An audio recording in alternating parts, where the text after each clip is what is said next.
আমরা বলেছি ইমাম সাহেব থাকবে না তো থাকবে না।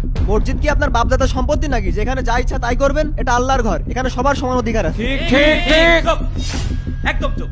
তুমি এর একটা কথা বলবে না। চুপ করবো মানে? ক্ষমতার জোরে আপনারা যা নয় তাই করছেন। এই সত্য, এই মসজিদে আর কোনো ইমাম পরিবর্তন হবে না, পরিবর্তন হবে এই মসজিদের কমিটি। সম্মানিত হাজিরিন, জুলুমকারীকে আল্লাহ তাআলা পছন্দ করেন না। যারা ক্ষমতার অপব্যবহার করে জনগণের উপরে জুলুম নির্যাতন করেছেন, আল্লাহ তাদেরকে অপমানিত লাঞ্ছিত করে দেশ থেকে বিতাড়িত করেছেন।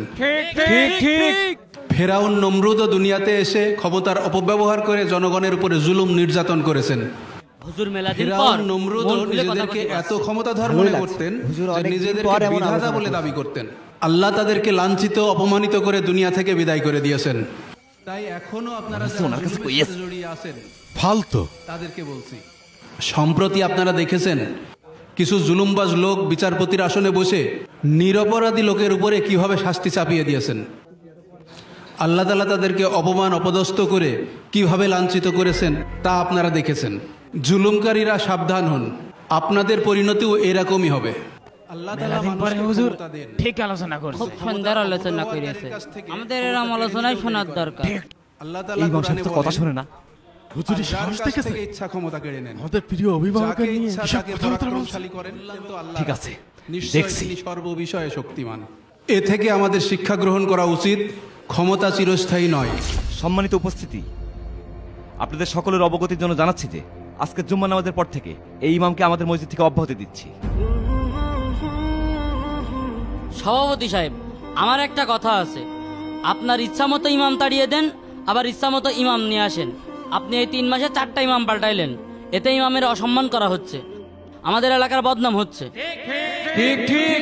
ইমাম সাহেব যদি অন্যায় অপরাধমূলক কথাবার্তা বলে তাহলে তো তাকে তাড়িয়ে দেবই, এটা আমার কর্তব্যের মধ্যে পড়ে। ইমাম সাহেব অন্যায় করে না, অন্যায় করে অন্য লোক। এই কথা যখন ইমাম সাহেব তুলে ধরে তখন ইমাম সাহেবকে অপরাধী বানিয়ে তাড়িয়ে দেওয়া হয়। এই, তুমি কি বলতে চাচ্ছ? বলতে চাচ্ছি, আমাদের এই ইমাম সাহেবের অপরাধটা কি? তার অপরাধ হচ্ছে সে আমাদের কথা মতো চলে না, সে মসজিদের রাজনীতি নিয়ে আলাপ করে। ইমাম সাহেব কেন আপনাদের কথা মতো চলবে? ইমাম সাহেবের কথা মতো আপনারা চলবেন, কারণ ইমাম হচ্ছে নেতা। আর ইমাম সাহেব কোরআন হাদিসের আলোকে কথা বলে। এখন এই কথা যদি রাজনীতির সঙ্গে লেগে যায় তাতে তো আর ইমাম সাহেবের কোনো দোষ নেই। ছেলে ফেলে দেখছি মুখে মুখে তর্ক করা শিখে গেছে।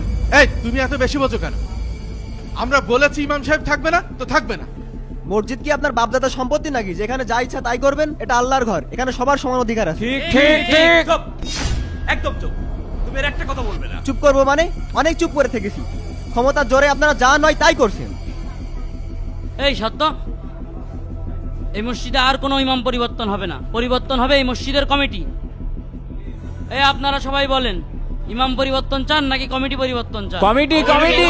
আল্লাহু আকবার। ভাই ভাব ভালো না, চলেন ওইদিক দাঁড়াই। ইমাম আর কয়টা পাল্টাবো বলেন? সেইটাই পাল্টাই, ও এসে নিয়ে সেই 2 দিন পরে রাজনীতি নিয়ে আলাপ করে। ঠিকই বলেছেন, ওই ঘুরিয়ে ফিরিয়ে আমাদের পিছনে কাটি করে। ডাক দেন ইমাম সাহেবের। এই ইমাম সাহেব, এই এদিকে আসেন। জি বলুন। আপনি আবার সে রাজনীতি নিয়ে আলোচনা করছেন? আপনাকে এখানে কতবার বলেছি এসব রাজনীতি নিয়ে মসজিদে কথা বলবেন না। আমি কখন রাজনীতির আলোচনা করলাম? আপনার সাহস কিভাবে হলো একজন সম্মানিত বিচারপতিকে নিয়ে সমালোচনা করার? আমি তো মিথ্যা কিছু বলিনি। তারা যে অন্যায় অপরাধগুলো করেছে, জুলুম করেছে, সেই কথাই তুলে ধরেছি মানুষকে বোঝানোর জন্যে। আরে আপনার লেখা থামান। আপনাকে কতবার বলেছি রাজনীতি নিয়ে আলাপ করবেন না, আপনি আমাদের কোনো কথাই শুনছেন না। আপনি কাকে ধমক দিচ্ছেন? আমি কি আপনার গোলাম নাকি? আমি সব সময় হকের কথা বলবো, তাতে কারোর গায়ে লাগুক আর না লাগুক ওটা আমার দেখার বিষয় না। আপনি আমাদের মুখে মুখে তর্ক করছেন। আমি তর্ক করছি না, আপনাদের অন্যায় কথার জবাব দিচ্ছি। আপনার এই মসজিদে ইমামতি করতে হবে না, আপনি বাড়ি চলে যান। আপনি আমাকে মসজিদ থেকে তাড়ানোর কে? কোন অপরাধে আপনি আমাকে মসজিদ থেকে বের করে দিচ্ছেন? আপনার এত কথা জবাব দেওয়ার সময় আমার হাতে নেই, আপনি বের হন, এক্ষুনি বের হন। এই মহল্লায় কি আপনারা 2 জনই আছেন নাকি আরো লোক আছে? মসজিদের মুসল্লিরা যদি আমাকে ইমামতির দায়িত্বে না দেখতে চাই আমি চলে যাব। এই, আপনার কথা কানে যাচ্ছে না? আমরা বলেছি আপনাকে চলে যেতে, তারপরও আপনি কথা বাঁচাচ্ছেন।